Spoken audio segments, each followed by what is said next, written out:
सर्वेभ्य नमो नमः। आज हम एमए उत्तरार्ध के प्रथम प्रश्न पत्र के अंतर्गत वैदिक साहित्य में ऋग्वेद के समाज और संस्कृति के बारे में सामान्य जानकारी प्राप्त करेंगे। सबसे पहले हम प्रस्तावना को देखते हैं।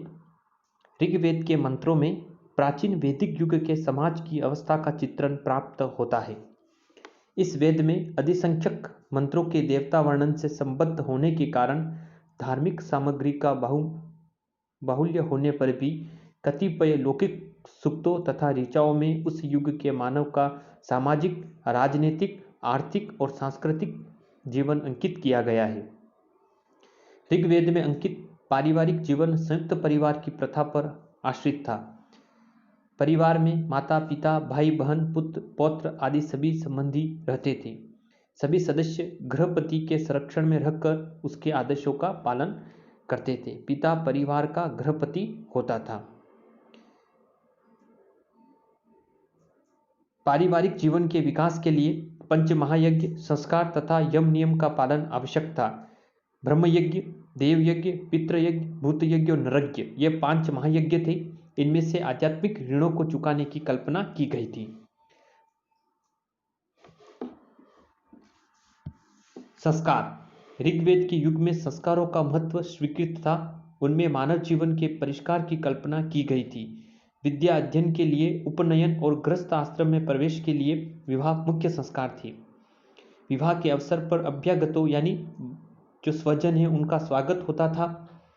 ऋग्वेद में मृत्यु संस्कार का भी वर्णन मिलता है। शव के अग्निदाह की अथवा भूमि में दबाने की प्रथा विद्यमान थी।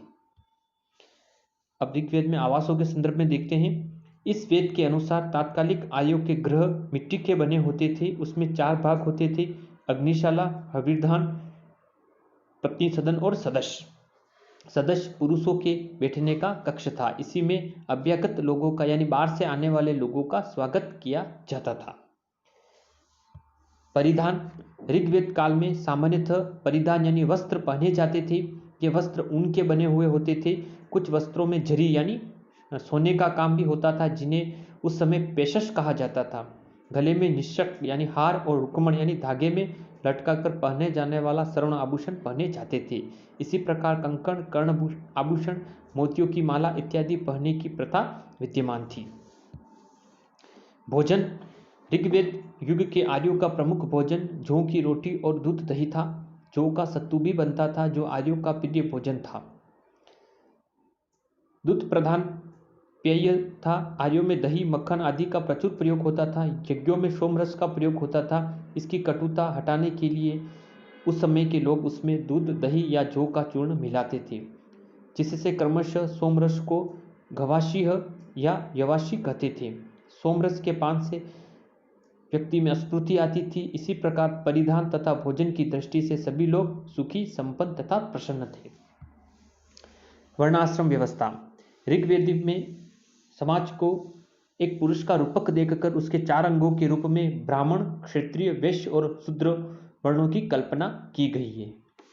क्या कहा गया है ऋग्वेद में? ब्राह्मणो अस्य मुखम आसीद बाहुराजन कृतः उरु तदस्य वेदवेशस्य पदभ्याम शूद्रो अजायत।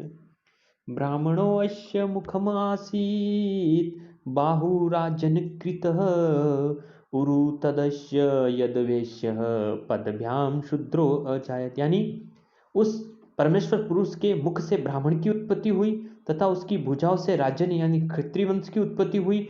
उरु यानी जंघाओं से वैश्य की तथा पैरों से शूद्र की उत्पत्ति हुई। इस प्रकार परमेश्वर पुरुष जो एक ईश्वरी प्रदत्त एक शक्ति थी, उस ईश्वरी प्रदत्त शक्ति से ही हमारे समाज के जो 4 वर्ण हैं, ब्राह्मण, क्षत्रिय, वैश्य, शूद्र आदि की उत्पत्ति हुई थी। किंतु ऋग्वेद के मुख्य भागों में वर्णगत कर्म व्यवस्था की सूचना नहीं मिलती है। कभी कभी एक ही परिवार में पुरोहित, वैद्य आदि व्यवसायों का अस्तित्व मिलता था। फिर भी समाज में वेद अध्ययन, यज्ञ अनुष्ठान और तपस्या करने वाले ब्राह्मणों का प्राधान्य था। क्षत्रिय यानी देश की रक्षा और प्रजा का पालन करना यह क्षत्रिय का धर्म था। वैश्य के लिए विष यानी प्रजा का पालन पोषण विशेष प्रयोग होता था, जो कृषि, पशुपालन, वाणिज्य आदि सामान्य व्यवसायों से अर्थ उपार्जन करने वाली प्रजा का परिचायक था। इसी प्रकार शूद्र इन्हीं की सहायता करता था। शिल्प कार्य में दास प्रवीण होते थे। जीवन को 4 आश्रमों में विभाजित करने का कार्य ऋग्वेद में आरंभ हो चुका था। ब्रह्मचारी आश्रम, गृहस्थ आश्रम, वानप्रस्थ और संन्यास आश्रम। अंतिम आश्रम सभी बंधनों से मुक्ति का पवित्र लक्ष्य निर्धारित करता है। नारी की दशा। ऋग्वेद के युग में नारियों को गृहिणी कहा जाता था। घर का पूरा भार उन्हीं पर आश्रित था। नारी का मात्र रूप अमृत के समान था। वैदिक काल में भी स्त्रियों के वेदों के पढ़ने की सूचना मिलती है। रोमशा, उर्वशी, विश्ववारा, सूर्या इत्यादि 21 ऋषिकाओं के मंत्र ऋग्वेद संहिता में संकलित थे। कुछ स्त्रियां संगीत और नृत्य में भी निपुण थी। इस तरह से ऋग्वेद काल में स्त्रियों की दशा बहुत ही शोभनीय थी। धार्मिक स्थिति। ऋग्वेद में धर्म के 2 पक्ष मिलते हैं, श्रद्धा और यज्ञ अनुष्ठान। देवताओं की स्तुतियों में ऋषियों की श्रद्धा प्रकट हुई है। देवताओं के प्रति श्रद्धा और भक्ति उस युग के धार्मिक जीवन की विशिष्टता रही है। उन देवताओं के 3 वर्ग माने गए थे, पृथ्वी स्थानीय, अंतरिक्ष स्थानीय और द्यू स्थानीय। प्रत्येक वर्ग में 11 देवता शब्द किए गए थे। इनमें से कुछ देवता आदि भौतिक है, जैसे अग्नि, सूर्य, प्रजन आदि। कुछ का आदिदेविक रूप है, इन्हें अपनी इंद्रियों से नहीं देख सकते, जैसे इंद्र, उषा, सविता आदि। तथा कुछ का रूप आध्यात्मिक है, जैसे सरस्वती, वाक आदि। ऋग्वेद का धार्मिक जीवन अध्यात्मवाद से प्रभावित था। यज्ञ को धर्म का पर्याय माना गया था।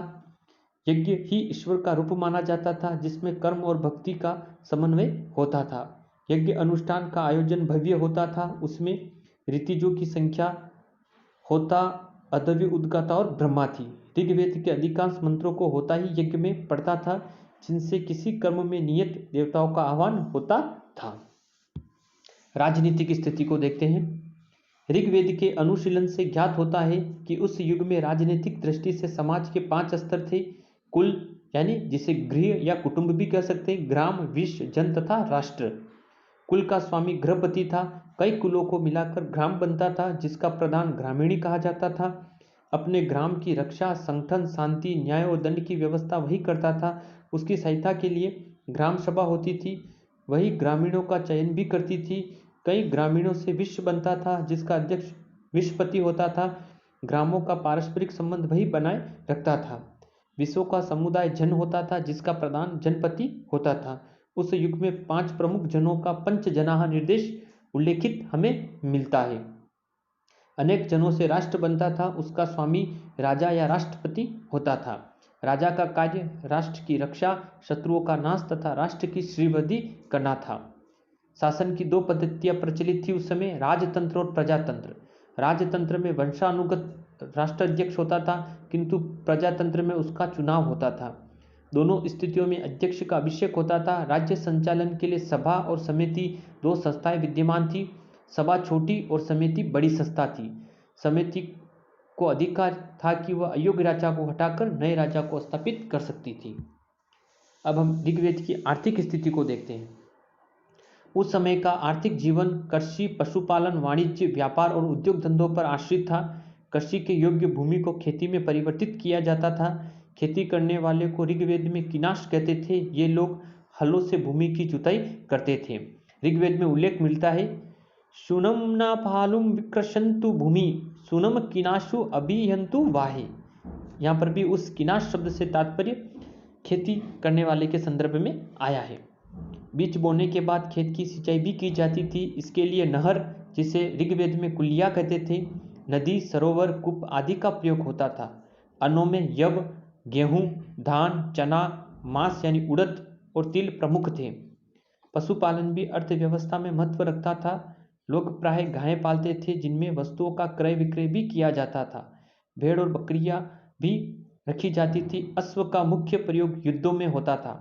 सामान ढोने के लिए तथा हल में जोतने के लिए बैलों का प्रयोग होता था। वाणिज्य व्यापार उस युग का प्रमुख व्यवसाय था। व्यापारी के लिए वणिक या पणि शब्द का प्रयोग मिलता है। अन्न का व्यापार प्रमुख रूप से होता था, जिसे एक स्थान से दूसरे स्थान पर पहुंचाकर बेचा जाता था।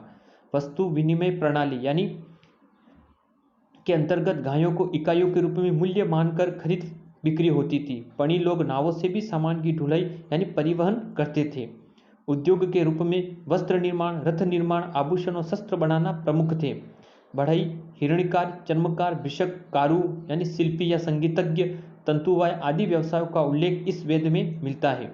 इस प्रकार ऋग्वेद के युग में समाज का वैविध्यपूर्ण चित्रण प्राप्त होता है। भारतीय इतिहास में साहित्य सामग्री के आधार पर सर्वाधिक स्पष्ट चित्रण हमें पहली बार ऋग्वेद में ही मिलता है। यह वस्तुतः ऋग्वेद हमारे देश के प्रमुखतया हिरणमय ग्रंथ रत्नों में प्रमुख स्थान रखता है।